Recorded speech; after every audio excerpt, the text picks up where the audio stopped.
আজ কর্তামশাই বাজারে গিয়ে খুঁজে পেয়েছেন ডবল কুসুমের ডিম, আর সঙ্গে সঙ্গে ফোনে অর্ডার হয়েছে আজকে এটাই রান্না হবে। আমি সোমাশ্রী চলে এসেছি আজকে নতুন রেসিপি নিয়ে। আজ তৈরি করব ডবল কুসুমের ডিমের কষা।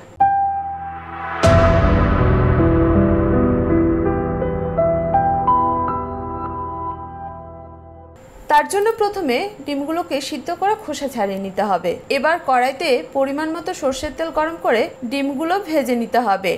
এর সময় যোগ করতে হবে সামান্য নুন, হাফ চা চামচ হলুদ গুঁড়ো, হাফ চা চামচ শুকনো লঙ্কার গুঁড়ো। এটাতে কালারটা খুব ভালো আসবে ডিমগুলো উল্টে পাল্টে ভেজে তুলে নিতে হবে। ডিম বেশি কড়া ভাজা যাবে না।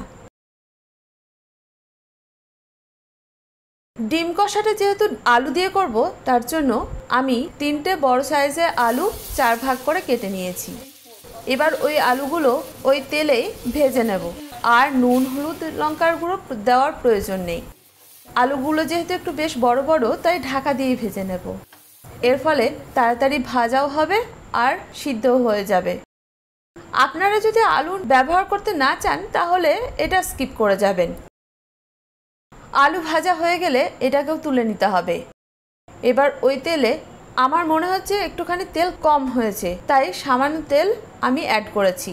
তেল গরম হয়ে গেলে দিয়েছি কিছু গোটা ফোড়ন, তেজপাতা, শুকনো লঙ্কা, 3 থেকে 4টে এলাচ, 4টে লবঙ্গ আর কিছুটা দারচিনি।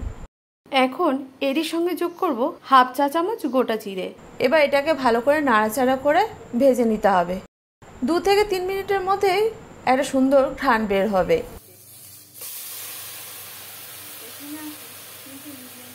এই সময় আমি যোগ করেছি 3টে মিডিয়াম সাইজের পেঁয়াজের পেস্ট। পেঁয়াজটাকে ভালোভাবে কষাতে হবে। এবার এরই সঙ্গে একে একে যোগ করতে হবে 2টো টমেটো পেস্ট,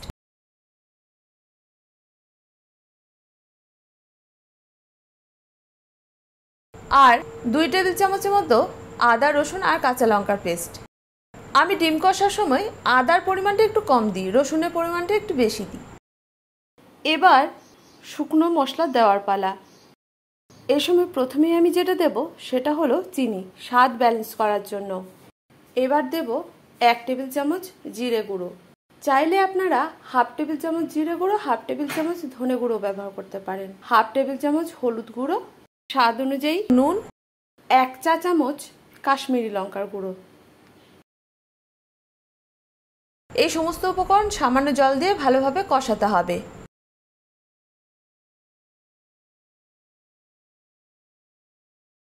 এরই ফাঁকে যোগ করতে হবে 2 টেবিল চামচ টক দই। টক দই দেওয়ার সময় আঁচ কমাতে হবে। যে কোনো রান্নায় টক দই ব্যবহার করার সময় আঁচ কমিয়ে বাকি মশলার সাথে মেশাবেন, তাহলে মশলাটার কালার সুন্দর আসবে আর টক দইটা ফেটেও যাবে না। মশলা যখন একদম পুরোপুরি কষানো হয়ে গেছে তখন যোগ করতে হবে ভেজে রাখা আলু।